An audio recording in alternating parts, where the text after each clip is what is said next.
हमारी बात मान लो ना निकिता। मिल तो लो आज अभिनव से। मैनेजर है मल्टीनेशनल कंपनी में और फोटो में भी अच्छा दिख रहा है। तुम्हें पसंद आए तभी हाँ करना। उसके घर से फोन आया है। पापा पूछ रहे हैं क्या कहना है उन्हें। मीनाक्षी अपनी बेटी से मनुहार करते हुए बोली, मम्मी, शादी करने के लिए नहीं करता मेरा मन। सोचा भी नहीं जाता मुझसे शादी के बारे में। आप तो जानती हैं सब। निकिता का स्वर निराशा में डूबा था। कब तक तुम्हारी दुनिया को अंधेरे में रखेगा वह हादसा। पापा अपने आप को कसूरवार समझ दिन रात गमगीन रहते हैं। निकाल दो बेटा अपने दिमाग से वे सब बातें। मेरी तो कुछ समझ नहीं आता कि क्या करूं मम्मी। आप जो ठीक समझे कर लें, कहकर निकिता गुमसुम सी फिर लैपटॉप में खो गई। तुम कितनी समझदार हो। ठीक है बेटा, फिर बुला लेते हैं आज उन लोगों को। निकिता के सिर पर प्यार से हाथ फेर मीनाक्षी उसके कमरे से निकल गईं।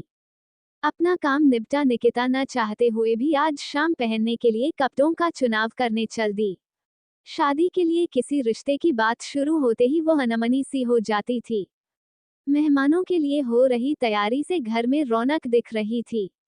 उसी रौनक की छाया सुदीप पर भी पड़ रही थी, वरना 2 सालों से बेटी निकिता का दर्द उन्हें चैन से सोने नहीं दे रहा था। शाम को आ गए वे लोग। औसत कदकाठी और आकर्षक व्यक्तित्व के स्वामी अभिनव की सादगी मीनाक्षी और सुदीप के मन में अंदर तक उतर गई।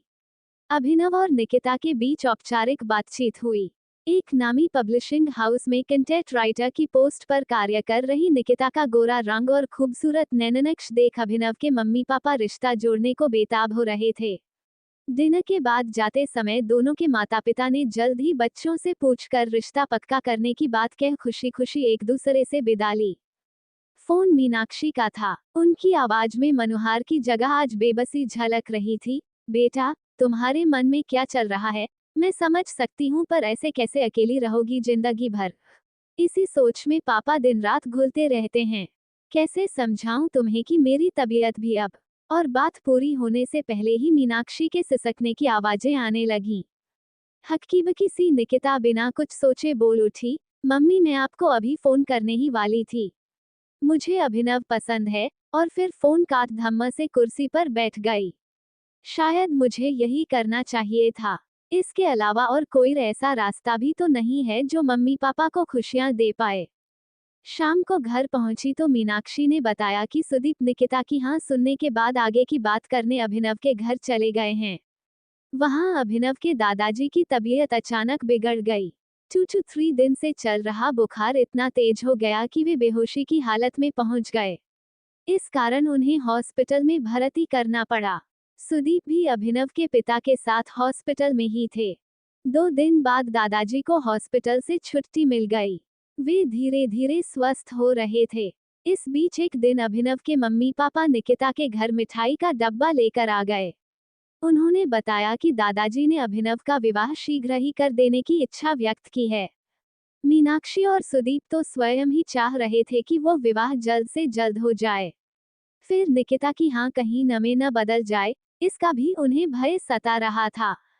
उधर निकिता नीस में होटल पहुंच कुछ देर आराम करने के बाद एलिस के साथ सी बीच की ओर चल दी। वहां का नजारा बहुत हसीन था। आराम से लेटे युवक युवतियां भी थे वहां और छोटे बच्चों का हाथ पकड़ उन्हें टहलाते हुए हंसते मुस्कुराते बुजुर्ग भी। निकिता को बार बार अभिनव का ही ख्याल आ रहा था।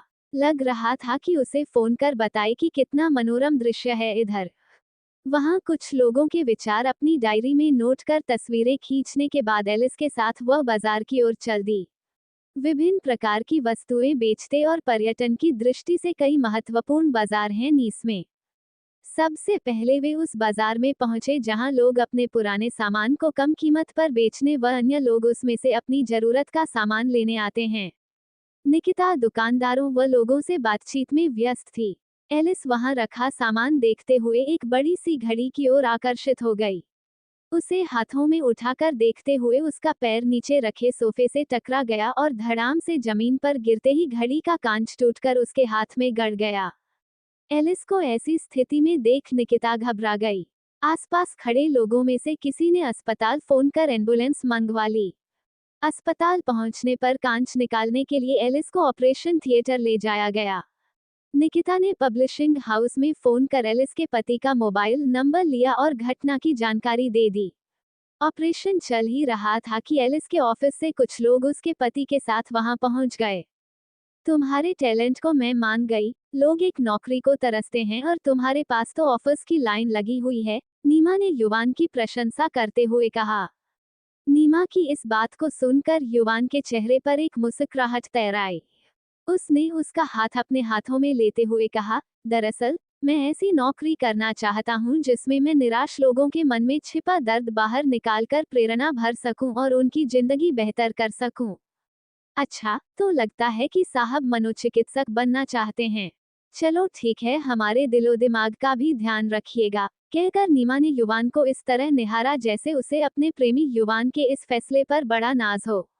युवान और नीमा एक दूसरे से विश्वविद्यालय की कैंटीन में मिले थे, जहां पर युवान अपने दोस्तों के साथ बैठा हुआ मोटिवेशनल बातें कर रहा था। युवान की बातें नीमा को सुहा रही थीं। नीमा उसके हाथों की मुद्राएं और चेहरे की भावभंगिमाएं देख रही थी। कितना आत्मविश्वास था युवान की बातों में, और युवान के हर तर्क के साथ उसका ओजपूर्ण चेहरा और भी चमकीला हो उठता था। कहना गलत नहीं होगा कि युवान को देखते ही पहली नजर का प्यार हो गया था, और यह बात नीमा ने युवान को बताने में देर भी नहीं करी और उसकी तरफ दोस्ती का हाथ बढ़ा दिया। नीमा एक लंबी छरहरी काया की सुंदर और बेबाक लड़की थी, शायद इसीलिए युवान ने भी उसका दोस्ती का प्रस्ताव स्वीकार कर लिया था। उस समय युवान मनोविज्ञान में परास्नातक की पढ़ाई कर रहा था, जबकि नीमा मास कम्युनिकेशन की पढ़ाई कर रही थी। दोनों ने धीरे धीरे जान लिया कि बहुत कुछ कॉमन है। युवान और नीमा की दोस्ती बड़ी तो पसंद और ख्याल भी मिलने लगे। दोनों के तो प्रेम का अंकुर भी फूट गया और दोनों को लगने लगा कि इस प्रेम को रिश्ते में बदलना ठीक रहेगा। अतः दोनों ने अपनी पसंद अपने अपने घर वालों को बताई। लड़का लड़की दोनों समझदार और काबिल थे, इसलिए घर वालों ने इस रिश्ते के लिए हामी भर दी। युवान से सहानुभूति तो रखी जा सकती है, पर प्रेम और विवाह नहीं किया जा सकता, और फिर धीरे धीरे नीमा ने युवान से किनारा कर लिया। हालांकि युवान को ऐसे रूखे व्यवहार की आशा नहीं थी नीमा से, पर उस दिन मोबाइल पर आए हुए व्हाट्सएप संदेश ने युवान को नीमा की बेरुखी से परिचित करा ही दिया। युवान, मेरे घर वाले मेरी मर्जी के खिलाफ मेरी शादी कहीं और करना चाह रहे हैं और मेरे मना करने पर भी मुझ पर दबाव बना रहे हैं।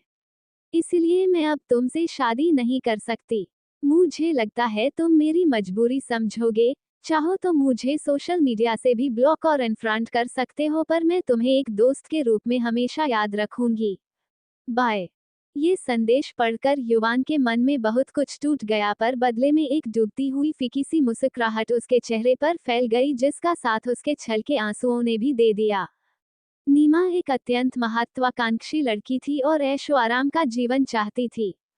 अब जबकि उसके जीवन से युवान का चैप्टर क्लोज हो चुका था, इसलिए उसने अपने घर वालों की मदद से अपने लिए एक ऐसे जीवन साथी की खोज करनी शुरू कर दी जो पैसे वाला हो, और इसके लिए रिश्तेदारों, दोस्तों और मैट्रिमोनियल साइट्स की मदद ली जाने लगी। और कुछ एक महीनों के बाद नीमा की तलाश पूरी हुई, जब उसे विवाह.com पर एक 35 साल के एक युवक का प्रोफाइल दिखा जो रोबिला होने के साथ साथ पैसे वाला भी था। शामक नाम था उसका। शामक आर्मी से ऐच्छिक रिटायरमेंट ले चुका था और अब एक सिक्योरिटी एजेंसी चला रहा था। शामक की यह एजेंसी फैक्ट्री में, मॉल्स में और ओहदे और पैसे वाले लोगों को सुरक्षा प्रदान करने का काम करती थी।